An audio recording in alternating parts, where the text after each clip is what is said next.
அனைவருக்கும் வணக்கம். நான் சத்யா ரகுராம். அனைவரையும் சாய் சக்தி ஸ்பிரிச்சுவலுக்கு வரவேற்கிறேன். 108 திவ்ய தேசங்களை பற்றி பார்த்துட்டுருக்கோம். அதனோட தொடர்ச்சி 4வது திவ்ய தேசம் திருவெல்லரை, ஸ்வேதகிரி, வராகபுரி, திருமகள் க்ஷேத்திரம் என்று அழைக்கப்படுகிறது. இத்தலம் திருச்சியிலிருந்து துறையூர் செல்லும் பாதையில் சுமார் 20 கிலோமீட்டர் தொலைவில் உள்ளது. 50 அடி உயரத்தில் வெண்மையான பாறைகளால் ஆன குன்றின் மீது இத்தலம் அமைந்துள்ளது. மலைக்கட்டு க்ஷேத்திரம் கோட்டை போன்ற மதில்களோடு கூடிய விசாலமான கோவில். நினைத்தாலோ தரிசித்தாலோ பெயரை சொன்னாலோ முக்தியளிக்கும் திவ்ய தேசம். மலைக்கட்டு க்ஷேத்திரம் 18 படிகளை கடந்து செல்ல வேண்டும். 18 படிகள் பகவத்கீதையின் 18 அத்தியாயத்தை குறிக்கிறது. அதனைத் தொடர்ந்து 4 படிகள் 4 வேதங்களை குறிக்கிறது. அதனைத் தொடர்ந்து 5 படிகள் பஞ்சபூதங்களை குறிக்கிறது. அதனைத் தொடர்ந்து 8 படிகள் அஷ்டாட்சரம் என்கின்ற ஓம் நமோ நாராயணா என்கின்ற மந்திரத்தை குறிக்கிறது. அதனைத் தொடர்ந்து 24 படிகள் காயத்ரி மந்திரத்தின் 24 எழுத்துக்களை குறிக்கிறது. பெருமாள் மூலவர் புண்டரிகாட்ச பெருமாள், செந்தாமரை கண்ணன், புண்டரிகாட்ச பெருமாள் மேல்புறம் வலது பக்கமாக சூரியன், இடதுபுறமாக சந்திரன். சூரியன் சந்திரன் இருவரும் பெருமாளுக்கு சாமரம் வீசுகிறார்கள். ஆதிசேஷன் கருடன் மனித வடிவில் நின்றபடி இருக்கிறார்கள் பெருமாளை சேவித்து கொண்டு. பெருமாளின் காலடியில் இடதுபுறம் பூமாதேவி, வலதுபுறம் மார்க்கண்டேய மகரிஷி தவம் புரிகிறார். மூலவர் முன்பாக நடுநாயகமாக ஒரே சிம்மாசனத்தில் உற்சவர் செந்தாமரை கண்ணன், பங்கஜவல்லி தாயார், தனிக்கோவில் நாச்சியார், செங்கமலவல்லி தாயார் என்கின்ற திருநாமம். தீர்த்தம் திவ்ய தீர்த்தம், வராக தீர்த்தம், குஷ அஸ்தி தீர்த்தம், சந்திர புஷ்கரணி, பத்ம தீர்த்தம், புஷ்கல தீர்த்தம், மணிகர்ணிகா தீர்த்தம், பூங்கிணறு, உடையவர் தீர்த்தம், தலவிருட்சம் வில்வமரம், சக்கரம் பிரயோக சக்கரம், விமானம் விமலாகிருதி விமானம், பிரத்யக்ஷம் சிவி சக்கரவர்த்தி, மார்க்கண்டேய மகரிஷி, மகாலட்சுமி தாயார், பூமாதேவி தாயார், மங்களாசாசனம் பெரியாழ்வார், திருமங்கையாழ்வார். திருமங்கையாழ்வாருக்கு பெருமாள் அயக்கிரிவராக காட்சி அளித்தார். மோட்சம் முக்தி வேண்டுமென்று நினைத்தால் வாழும் காலத்தில் ஒரு முறையாவது தரிசனம் செய்ய வேண்டிய திவ்ய தேசம். நந்தவனங்கள் அழகாக பராமரிக்கப்பட்டு பசுமையாக காட்சியளிக்கிறது. மயில்கள் கிளிகள் துள்ளி விளையாடும் சோலைவனமாக காணப்படுகிறது. சிவி மன்னன் காலத்தில் திருமாலோடு 3700 வைணவ பெரியோர்கள் வாழ்ந்த தலம் இது. கார்த்திகை மாதம் வரும் ஞாயிற்றுக்கிழமையில் இந்த ஆலயத்தில் இருக்கும் தீர்த்தத்தில் நீராடி பெருமாளுக்கு நெய்வேத்தியம் படைக்கப்படும் பிரசாதத்தை உட்கொள்ளும் போது ஒரு வருடத்தில் குழந்தை பாக்கியம் கிடைக்கும் என்பது ஐதீகம். பலிபீடத்தின் முன் நின்று பிரார்த்தனை வைத்தால் பிரார்த்தனை நிறைவேறியவுடன் பலிபீடத்திற்கு திருமஞ்சனம் செய்து பொங்கல் நெய்வேத்தியம் படைக்க வேண்டும். உற்சவத்தின் போது தாயார் முதலில் புறப்பாடு.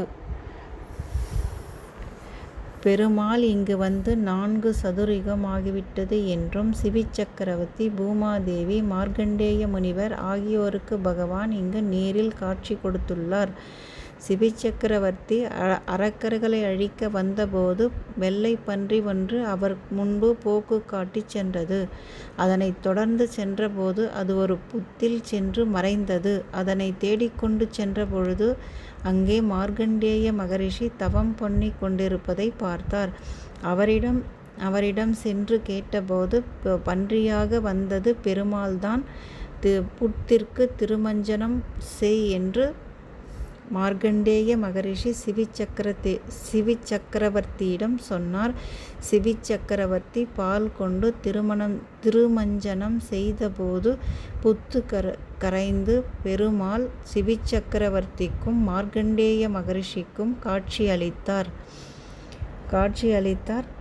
இக்கோவிலுக்கு தெற்கே உள்ள ஸ்வஸ்தி குளம் என்று சொல்லப்படும் குளத்தில் ஒரு துறையில் இருந்து நீராடுபவர்களை இன்னொரு துறையில் உள்ளவர்கள் பார்க்க முடியாது.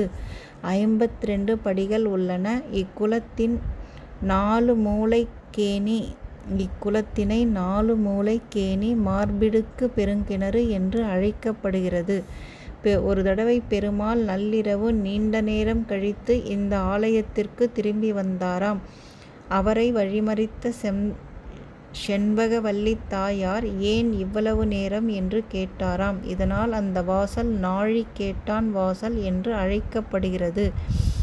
இத்தலத்தில் 2 வாசல் உண்டு. தை மாதம் முதல் ஆனி மாதம் வரையிலும் உத்தராயண வாசல் வழியாகவும், ஆடி மாதம் முதல் மார்கழி மாதம் வரையில் தக்ஷிணாயன வாசல் வழியாகவும் சென்று பெருமாளை வணங்க வேண்டும். இங்கு கிருஷ்ணன், சேனை முதலியார், நம்மாழ்வார், சக்கரத்தாழ்வார், நாதமுனிகள், குலசேகர ஆழ்வார், தொண்டரடி பொடி ஆழ்வார், ஸ்ரீ ஆண்டாள், மணவாள மாமுனிகள், ராமானுஜர் சந்நிதிகள் உள்ளன.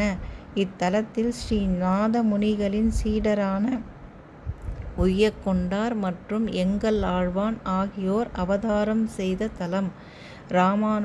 ராமானுஜர் அதிக காலம் வாசம் செய்த திருத்தலம் என்ற சிறப்பு இத்தலத்துக்கு உண்டு.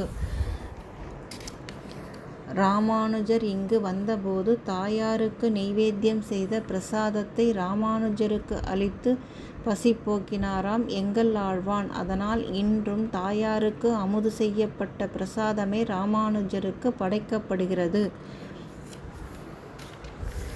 இத்தலத்து புண்டரீகாட்சனை வழிபட பூர்வ ஜென்ம பாவம் விலகும். ராகு கேதுவால் பாதிக்கப்பட்டவர்களுக்கு நிவர்த்தி உண்டாகும். விஷப்பூச்சிகளால் கடித்து தோல் நோய் ஏற்பட்டவர்களுக்கு இங்கு உரிய பலன் கிடைக்கும்.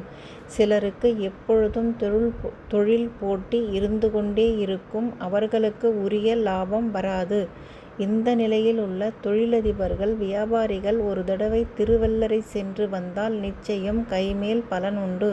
சிலருக்கு எல்லா செல்வங்களும் இருந்தும் மனதில் நிம்மதி இருக்காது. அப்படி தவித்து கொண்டிருப்பவர்களும், டாக்டர்களால் கைவிடப்பட்ட நோயாளிகளும் திருவெள்ளரை, புண்டரீகாட்சனை மனமுருக வழிபட்டால் புதுவாழ்வு பெறுவார்கள். கோவிலின் பின்புறம் பாறையை குடைந்து தூண்களோடு சிறு சிறு அறைகள் குகை போல காணப்படுகிறது. மார்க்கண்டேய மகரிஷி, மகாலட்சுமி தாயார் தவம் செய்த குகை. பூங்கிணறு என்று ஒரு கிணறு இருக்கிறது. அங்கிருந்துதான் தாயார் தவம் புரிந்து பெருமாளை திருக்கல்யாணம் பண்ணிக்கொண்டார். திருமகள் க்ஷேத்திரம். தாயாருக்கு ஏற்றம். உற்சவ காலத்தில் தாயார் பல்லாக்கு முதலில் புறப்பாடு. இதனோட தொடர்ச்சி அடுத்த பதிவில் பார்க்கலாம்.